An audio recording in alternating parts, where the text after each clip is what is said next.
36 months after the end of the world, people united against the zombies. Hello all. This is Jacobson and this is a brief retelling of the first and second episodes of the 9th season of the zombie series The Walking Dead. You can see the previous episodes at the links in the video description. As soon as this video gets 300 likes, I will release the next part. Also leave any comments you have, it will help promote the video. Enjoy watching it. A year and a half has passed since the end of the war. In the rebuilt and prosperous Alexandria, Rick, now with shorter and grayer hair, enjoys watching Michonne paint with Judith. They go outside the walls to look at a flock of birds in a field. In the shelter, a yard filled with walkers has been replaced with crops. Rosita helps Eugene with the experiment, and Laura reports something to Daryl, who is now in charge. He goes into the yard and notices that Arat and Justin are trying to use walkers as scarecrows, as they did before, under the pretext of scaring crows, but Daryl stops it. On the way, Tara is scouting when Eugene informs her over the radio that Daryl will meet with the rest of the group so they can go to Washington in search of agricultural materials. Elsewhere, Jesus and Aaron kill several walkers.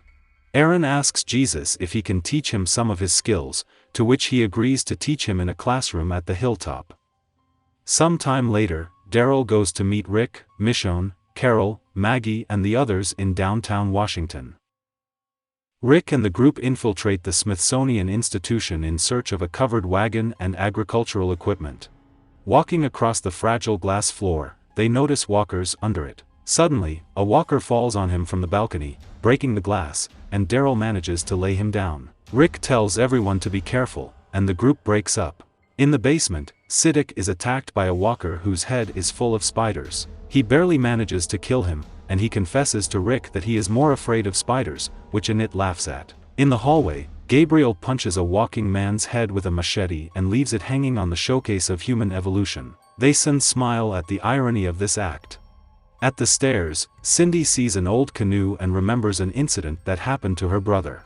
Daryl turns to her, and the two of them lift the canoe. Returning to the basement, the survivor finds bags of seeds and beans. Rick thanks Anne for the tip, and she tells Gabriel that she knew about it because she brought her class once when she was teaching. Returning to the stairs, Maggie tells Michonne and Carol that Gregory called the hilltop election and lost, making Maggie the rightful leader. Michonne stops and looks at an exhibition about politics and how to unite different colonies. Soon after, the whole group reunites and, with the help of ropes, carefully lowers the old covered wagon down the stairs and glass floor. Finally, the glass is given, and Ezekiel falls through it, dangling on a rope. Before the walkers can bite him, Daryl shoots one of them, and Rick and the others finally pull him to safety. Carol happily kisses him in honor of this. The group is leaving DC and preparing to return to the communities. On the way, Alden talks to Kenneth and Mark about blacksmithing at the hilltop. In the background, Ezekiel proposes to Carol. She tells him to put the ring away and reminds him that she doesn't want to be proposed to, especially on a horse. And tongues or smiles and tells her he still loves her. Rosita and Daryl catch up with everyone to inform them that the main bridge is not working due to the fact that a herd has piled on it. Rick tells Tara, Gabriel, Aaron and Anna to return to Alexandria, and the others will go the other way and spend the night in the shelter. In the forest, the cart gets stuck in the mud when walkers appear from the bushes. In the end, she refuses to budge and everyone rushes to collect supplies until the walkers overpower them and they are forced to leave. Ken runs back to free his horses, but he is bitten on the arm by a walker, and then the horse hits him in the ribs. Siddiq and Neat try to save him, but Ken loses blood and dies from his wounds. A saddened Maggie sobs beside him before putting him to sleep. At night, at the Hilton, Maggie breaks the news of Ken's death to his parents Tammy and Earl. An emotional Tammy scolds Maggie for killing her son because of her, reminding her that she voted for her in the election. Earl tries to calm her down, but Tammy doesn't listen and criticizes Maggie's decision to supply the saviors. Shocked, Maggie offers to help with the funeral, but Tammy refuses. Later, Hilltop residents gather for Ken's funeral. Alden sings, Gregory gives a eulogy. Maggie holds her son Herschel in her arms and watches from the balcony. Rick stays in the shelter with a group to deliver supplies. Michonne draws attention to the graffiti with the inscription "We are still a Nigan," and Daryl demands Justin to remove it. Rick promises the rescuers that he will continue to support them so that they can get back on their feet. Everyone applauds him and treats him like a celebrity. Daryl takes Rick aside to tell him that he doesn't want to run this place anymore.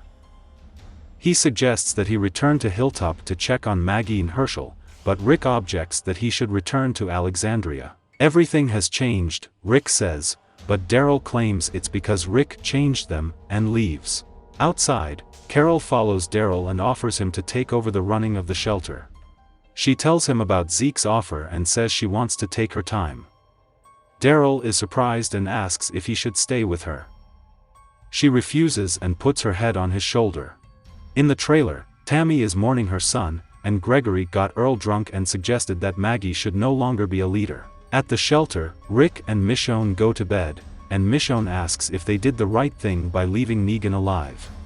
Rick, however, stands by his opinion. Then she suggests creating a charter between communities, defining rules and punishments. Rick agrees and tells her how lucky he is to have found her.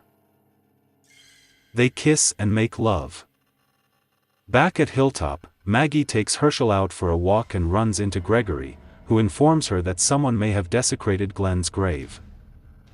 Upset, she rushes to the grave and is attacked by a hooded stranger, who also overturns Herschel's stroller.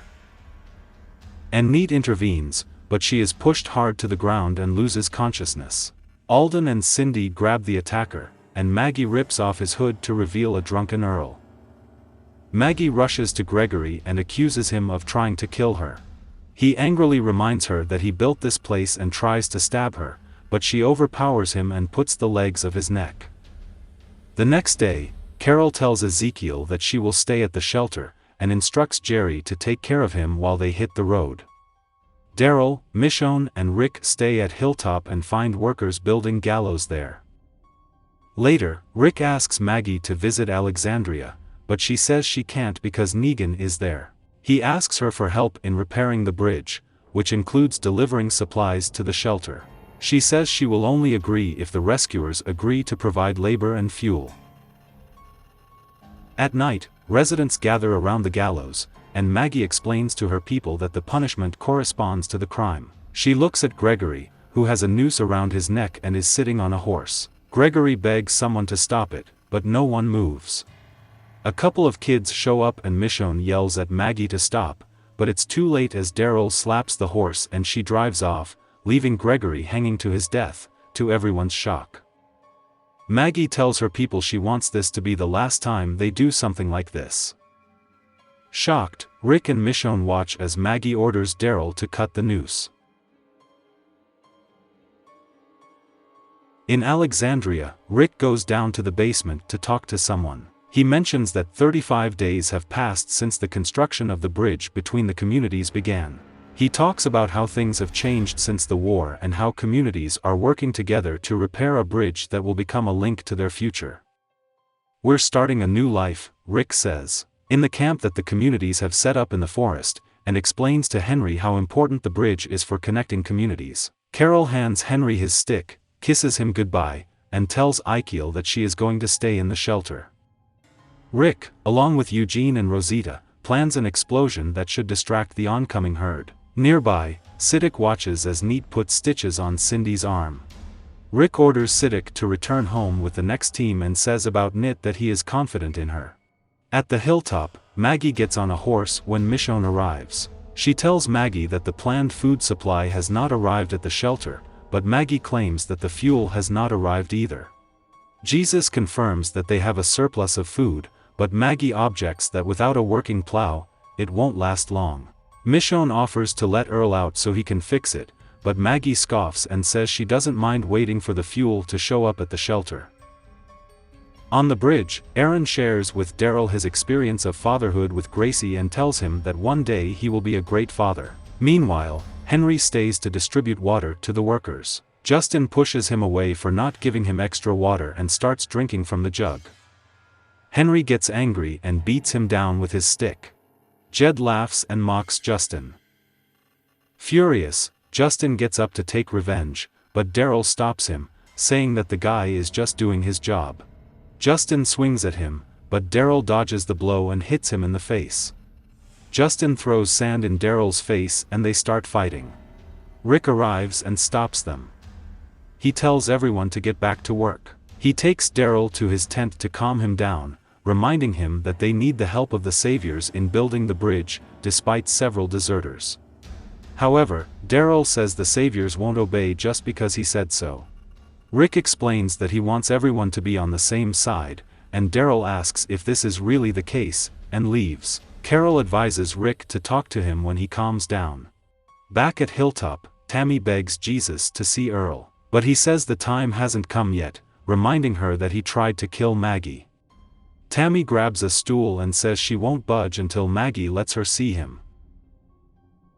Michonne overhears and tells Jesus to think about talking to Maggie about it, but he replies that it's none of her business. She disagrees and says they need to build something bigger. At the camp, Anna paints a picture for Gabriel and complains that no one trusts her except him and Rick. Gabriel tells her that at first no one trusted him either, until Rick made it possible. She pats his hand and thanks him for staying by her side. At the hilltop, Maggie plays with Herschel while Jesus tells her that they should consider introducing official rules to resolve situations like Earl, Negan, and Gregory. In the end, she agrees. After the conversation, Tammy is allowed to see her husband. She talks to him about his mistakes and forgives him. Maggie listens and worries a little. Later, she talks to Earl herself. He mentions how he became an alcoholic, and does not remember the first time he saw his son. In the Rosita Forest, I am glad to detonate explosives to lure a horde of walkers in another direction, away from the camp. Elsewhere, Tara sits on a crane and communicates by radio with Rick to inform him of a plan to distract walkers, and then by radio with Jerry to activate a hand-turned siren. Alden arrives to inform Rick that none of the defected rescuers will return to the shelter, and their families are worried. Tara contacts Rick Parade again to warn him that the second siren has failed and the herd is approaching. Suddenly, walkers come to the place and a commotion begins. Jet panics and lets go of the rope, allowing the huge log to pin Aaron to the ground. Daryl shouts to the team to lift the log, and he stabs the walkers around him twice with a knife. They lift the log, but Aaron's arm is crushed. Daryl carries Aaron to the camp while Rick and the others restrain the walkers. Rick shoots the rope holding the pile of logs, and an avalanche of logs falls on the remaining walkers. Daryl takes Aaron to the infirmary, and Nit quickly makes a decision about the need for amputation. Aaron reluctantly agrees while Daryl ties the tourniquet. And Nit amputates his arm with a bone saw.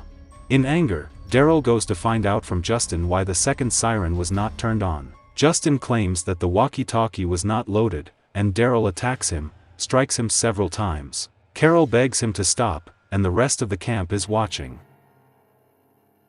Back at Hilltop, Maggie tells Michonne that she is open to making common laws. She explains that her father, like Earl, drank and also deserved a second chance, but Gregory got several chances and did not change. At camp, at night, Rick tells Justin to get his stuff and leave, and if he sees him again, a couple of stitches won't fix what he'll do to him. Then he goes to Janet and says she did a good job with Aaron. Rick apologizes to Aaron for what happened. Aaron says he couldn't have known, and declares that thanks to Rick, it's no longer the end of the world, it's the beginning of a whole new one. Nearby, Anna asks Gabriel who the woman she painted for him was, and he replies that it was his organist, whom he loved and lost. She asks him if he is still afraid, but is interrupted when he kisses her. They smile and start kissing until Gabriel remembers that he should be on watch. Anna replies that then he can watch, and begins to unbutton his trousers. At the camp, while everyone is laughing and talking, Carol asks for tongues or a ring. He is excited and is about to give a speech, but she tells him that he can give her a speech later. She puts on the ring and they hug and smile. Vic happily watches them from his tent. Back in Alexandria, Rick finishes telling his story to the locked-up Negan. Negan teases him with Carl, but an angry Rick silences him. He says he should keep quiet and listen, but Negan says, "You're not saving this world, Rick, you're just cooking it for me." At the guard post, and notices a helicopter from a crane and gets nervous. In the woods, Justin hears something and sees someone he recognizes. He asks what they are doing here, but he is abruptly pulled aside.